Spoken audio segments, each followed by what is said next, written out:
Hi mga ka-creepy, narito ang ibabahagi kong kwento mula kay Charlie. Kwento ito ng kuya ko, fresh na fresh pa. Kakatapos niya lang ikwento sa akin ngayong gabi, January 21, 2024. Maiksi lang to, 4 days ago. Nakiligo daw yung tatay namin sa bahay nila ng kalibin niya. Maliit lang yung bahay ni na kuya pero maaliwalas at malinis. After daw makaligo ni tatay sa bahay nila, dun na nag-umpisa yung mga nakakatakot na pangyayari.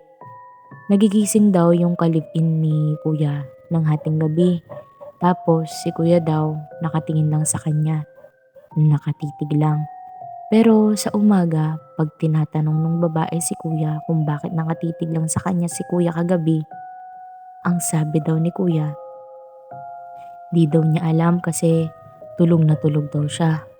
Ang sabi pa nung babae tuwing gabi, nakahiga na silang dalawa.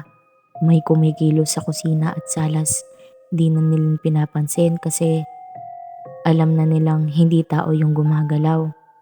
Tuwing gabi, meron din nakikita yung kalibin ni kuya na dalawang lalaki sa salas. Pero di malinaw o klaro ang itsura. May mga pagkakataon daw na sinasampal ng kuya ko yung kalibin niya nang walang dahilan. Palaisipan ni kina kuya kung bakit may ganong pangyari doon. Matagal na silang nakatira doon pero ngayon lang nangyari yun. After ng 4 nights ng mga ganong senaryo, biglang nagchat ang tatay ko sa kuya ko. Tinanong ni tatay si kuya kung may naiwan daw ba siyang kwinta sa CR nung nakaligo siya. Pinuntahan ni kuya ang CR at hinanap. Nakita niya yung kwintas sa ilalim ng sabon. Triangle na may mata sa gitna, kabilaan at may 3 letrang A sa bawat corner ng triangle. Binalik ni kuya yung kay tatay. Mula nun, normal na ulit yung bahay nila. Thank you for listening.